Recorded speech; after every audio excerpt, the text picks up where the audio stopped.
مرحبا مرحبا مرحبا مرحبا مرحبا مرحبا مرحبا۔ اللہ کے پیارے رسول صلی اللہ تعالیٰ علیہ وسلم ارشاد فرماتے ہیں کہ جس بندے کو 4 چیزیں مل گئی نا، اسے اللہ تعالیٰ نے دنیا اور آخرت کی بھلائیاں عطا فرما دی۔ 4 چیزیں جس شخص کو نصیب ہو گئی۔ یا رسول اللہ کون سی؟ حضور فرماتے ہیں جس کو شکر کرنے والا دل مل گیا، اور کریم محبوب فرماتے ہیں جسے اللہ تعالیٰ کا ذکر کرنے والی زبان مل گئی، اور حضور فرماتے ہیں جسے مصیبت پر صبر کرنے والا بدن مل گیا، اور جسے ایسی بیوی مل گئی جو نہ اس کے مال میں خیانت کرے گی نہ اس کی عزت میں خیانت کرے گی۔ جسے یہ 4 چیزیں مل گئیں وہ خوش نصیب ہے، دنیا بھی بن گئی آخرت بھی بن گئی۔ میرے نبی پاک نے تو فرمایا تھا کسی مومن کو بس خوش کر دینا، وہ چاہے لمحے کے لیے ہی ہو، اس کے دل میں راحت ڈال دینا، اسے تسلی دے دینا، روتے ہوئے یا کے آنسو پونچھ دینا، اس کو کہہ دینا میں تیرے ساتھ ہوں۔ فرمایا مومن کے دل میں تم نے خوشی داخل کر دی تو 60 سال نفل پڑھنے سے اللہ تمہیں زیادہ ثواب عطا۔ میرے نبی پاک صلی اللہ علیہ وسلم نے فرمایا، سیاستہ میں حدیث ہے، فرمایا تم میں سے جو رب سے ملنے کو پسند کرتا ہے نا، جو اللہ سے ملنے کا شوق رکھتا ہے نا، اللہ بھی اس کی ملاقات کو پسند فرماتا ہے۔ تم میں سے جو رب سے ملنے کا شوق رکھتا ہے، او یارو کوئی ضروری تو نہیں نا کہ کوئی ظاہری طور پر ملے تو تب بھی پتہ چلتا ہے۔ محبوب کو پتہ ہے کون کہاں کہاں بیٹھ کے روتا ہے۔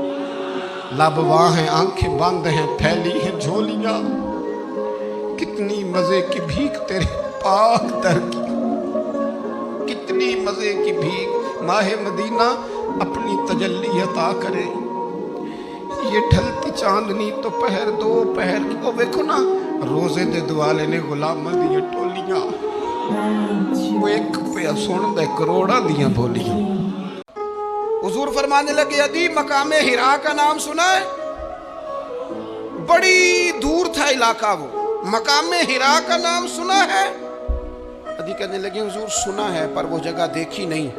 محبوب فرمانے لگے سن، میں وہ وقت لے کے آؤں گا، میرا دین اس طرح نافذ ہوگا کہ ایک عورت مقام ہرا سے اونٹنی پہ اکیلی بیٹھے گی اور اکیلی آئے گی اور آ کے بیت اللہ کا طواف کرے گی، سوائے اسے اللہ کے کسی کا خوف نہیں ہوگا، رب کے علاوہ کسی سے نہیں ڈرے گی۔ یہ دور آئے گا، تو دیکھ رہا ہے کہ صرف مکے پہ حکومت نہیں دنیا پہ مسلمان چھا جائیں گے۔ اور حضور فرمانے لگے کسرا کا نام سنا ہے؟ کہا حضور وہ تو بظاہر اس وقت بڑا تگڑا بادشاہ ہے۔ فرمایا اس کے علاقے بھی فتح ہوں گے، وہ خزانے مسلمانوں کے پاس آئیں گے۔ کہا تھا کہ اب تو دشمن کی اداؤں پہ بھی پیار آتا ہے، تیری الفت نے محبت میری عادت ہی کر دی۔ دیکھیں نا نبی پاک صلی اللہ علیہ وسلم نے وضاحت کی۔ حضور فرمانے لگے جب تم کسی سے محبت کرو تو اسے بتاؤ کہ میں تم سے محبت کرتا ہوں۔ مشکات دیکھیے نا حدیث موجود ہے، فرمایا اسے کہو میں تم سے محبت کرتا ہوں، معنی کیا ہے اسے بتاؤ تاکہ اس کے دل میں بھی تمہاری محبت پیدا ہو جائے۔ رب فرماتے فرشتوں تم نہ جا کے بس اتنا پوچھ لینا قبر میں میرے بندے سے کہ وہ مجھے جانتا ہے نا، اس کا پردہ نہ کھولنا، تم نہ حساب کتاب پوچھنا، بس اتنا پوچھ لینا مجھے اور میرے نبی کو جانتا ہے؟ اگر وہ کہے جانتا ہوں تو پھر آنے دینا، میدان محشر میں خود پوچھ لوں گا۔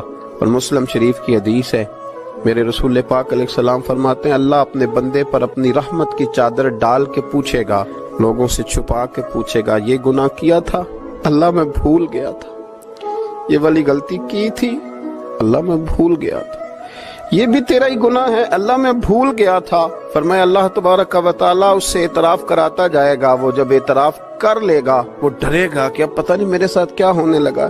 تو حضور فرماتے ہیں رب فرمائے گا دیا میں نے تیری پردہ پوشی کی تھی، جا آج میں نے تیرے گناہوں کو معاف کر دی۔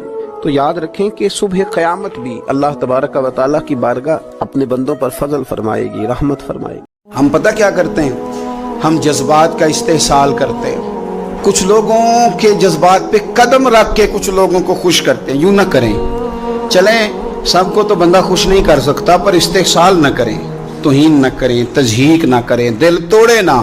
سب کے جوڑ نہیں سکتے تو چلو کسی کا توڑے نہ، سب کے ساتھ تو آپ نہیں چل سکتے، ہر بندے کو تو خوش نہیں کر سکتے، لیکن استحصال نہ ہو، کسی کی توہین نہ ہو، کسی کو یہ نہ محسوس ہو کہ مجھے اہمیت نہیں دی گئی۔